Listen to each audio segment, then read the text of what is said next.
Hello everyone and welcome to The Explainer. Today we're jumping straight into a truly hidden Himalayan marvel. We're going to explore a place where ancient history, breathtaking architecture, and some deeply rooted spiritual traditions are just perfectly preserved in stone. Okay, let's dive right into this. Just think about the number 1 under 25. We aren't talking about one or two ancient ruins left out to brave the elements. No. We're looking at a massive, clustered complex of over 125 ancient stone temples, all gathered in one single location. Just picture it. You step into this misty, incredibly remote valley, completely hidden deep within these dense, towering Himalayan deodar forests. And as you're walking, you literally hear the rushing waters of the Jyotirlinga River right there beside you. It's a fully immersive, entirely ancient environment. So here is our roadmap for The Explainer today.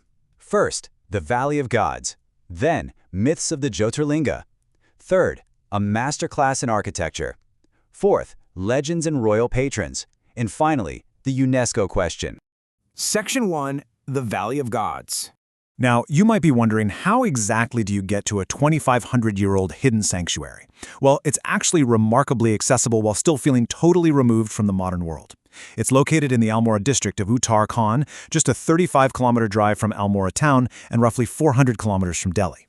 If you're taking the train, Kathgodam is your gateway, and the nearest flights land down at Pantnagar. But here's what really makes this place special. It isn't just some abandoned ruin. It's a living, breathing community. If you arrive there in the summer as a weary traveler, you're greeted with these amazing local flavors. You've got locals selling kafal berries, which are these uniquely sweet and sour mountain fruits, alongside fresh glasses of traditional hand-churned buttermilk called cha, spiked with local mountain salts and herbs. It is incredible. Section 2. Myths of the Jyotirlinga. So Jageshwara is home to the Nagesham Daroka. This is recognized as the 8th of the 12 highly sacred Jyotirlingas across India. And what makes it truly unique is the theology behind it. Here, Lord Shiva and Goddess Parvati are worshipped together in the Ardhanarishwar form. They're actually revered as emerging from a single, self-manifested source right out of the earth itself. And this raw, very natural form of worship extends across the entire site. Take the sacred Daruka tree, for example. It features these two intertwined trunks that grow together and then separate, which the locals revere as the physical representation of the divine union of Shiva and Parvati. And then over at the Kavera temple, the deity isn't some carved metal statue. It's a really rare one-faced uncut rock lingam that local lore says was established by the creator god Brahma himself.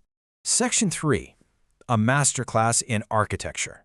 Let's deconstruct some of this architectural jargon because the site is literally an open-air museum of ancient Indian building techniques. The main Jageshwar complex is built in the Pan-Indic Nagara style. You can recognize that by its tall, curvilinear spires. Then you have the Mahamrityunjaya temple featuring the Rekha Prasada style, while smaller shrines, like the Lukalisha temple, use the Pita Devol style, which you can easily spot by its square-plan sanctums and stepped rooflines. The detailing left behind by the Katyuri dynasty builders between the 7th and 14th centuries is just absolutely stunning. You have to notice the amalaka. That's a distinctive circular stone disc sitting proudly right on top of those curvilinear Nagara-style shikaras. It isn't just there to look pretty. It's deeply symbolic. It represents purity, divine energy, and spiritual protection over the temple below. Let's step back for a second and compare that main hub with its neighboring giant. About 1.9 kilometers upstream, right at the beautiful confluence of the Jatganga and Dudganga rivers, sits the Dandeshwar Temple outpost. Now, while the main Jageshwar complex houses that famous 8th Jyotirlinga, Dandeshwar is actually the single biggest structure in the entire area. It's got this completely unique shikara with receding tiers, and locals believe Lord Shiva resides there with a staff just to protect the region. Section 4. Legends and royal patrons. Walking through the timeline here, you can clearly see how different eras physically left their mark on the valley. The earliest whispers of history start way back in the 1st century BC. We know this because of a lone red sandstone pillar. Then, the major building boom hit between the 7th and 14th centuries under the Katyuri dynasty. Fast forward to the 8th century, the great philosopher Adi Shankaracharya is said to have visited. And later on, the Chand dynasty kings left their own legacy, actually adding their own statues to the complex. Actually, that 8th century visit by Adi Shankaracharya brings up this really captivating anecdote about the nailing of the Mahamurtyunjay temple. This is the oldest temple in the complex, right? Well, according to local priests, its original energy was incredibly fierce. They say whatever was spoken there came true instantly, which obviously caused a lot of chaos. So the story goes that Shankaracharya used powerful mantras to tame or literally nail this intense energy, neutralizing it so everyday folks like us could visit safely in the future. And you know, the lore definitely doesn't stop in the ancient past. There's a pretty chilling local legend about those Chand dynasty statues we just talked about. Inside the temple, there's a metal statue of King Deepchand holding a lamp.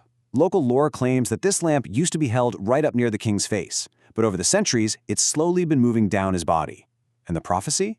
Well, they say when the lamp finally touches the ground, the entire complex will be completely submerged in water.